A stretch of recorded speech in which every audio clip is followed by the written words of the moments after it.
A fiscal incentive issued to Belize Estate Company Limited by the Ministry of Economic Development to establish an auto rental business as a subsidiary is being called to question. This follows a headline article published in the weekend edition of the Amandala newspaper, in which the author writes that the government of Belize has granted a major concession to BEC to import 75 new vehicles. In the same news item, the reporter questions the need for a statutory instrument to be signed by Minister of State Tracey Panton for the purchase of the vehicles, since they were not being acquired by or for the government. This afternoon, Panton explained the fiscal incentive and its purpose to encourage investment. Yes, that statutory instrument was initially signed in 2014 for BC, but for their car rental operation. So it is a tourism concession which was granted to them. In 2018, they needed to amend the concession because the concession requests are very specific, particularly when it relates to vehicles.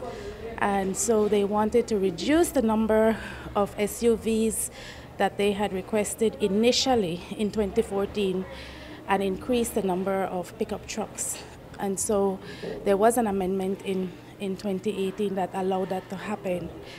I think it's important to know that it is not only BEC that has been granting incentives for vehicle rental agencies.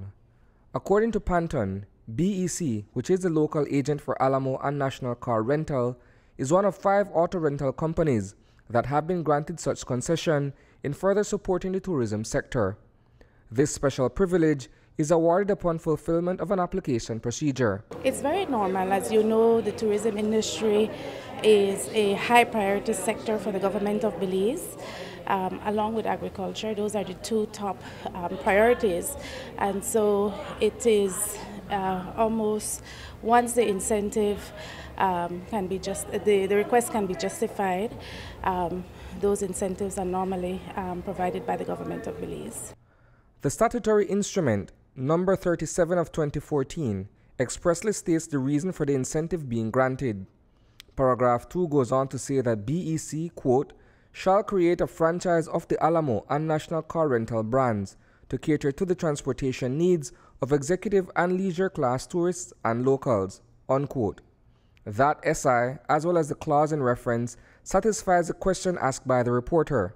The headline and the article, says Panton, is therefore erroneous. I think it's pure mischief. I am really very surprised at Roland Parks, who has direct access to me. I mean, I think most of our media partners can say they call me, they get an answer. By his own admission, he never attempted to get clarification from the ministry or from Beltrade or from myself. He went to BEC, and where he needed to get the clarification from was from the government of Belize. And so I'm pretty annoyed because Mr. Parks has reached out to me for many other reasons. I think that it's important to be responsible in our reporting. The government of Belize has since provided an outline of the statutory instruments, which shows that in 2014, BEC requested a concession for 12 pickups, 56 sport utility vehicles, and 7 passenger vans. In 2018, the amendment to the SI reflects that BEC then requested 20 pickups, 48 SUVs, and 7 passenger vans, which amounts to the 75 vehicles it was initially given the concession for 4 years earlier. Reporting for News 5, I am Isani Cayetano.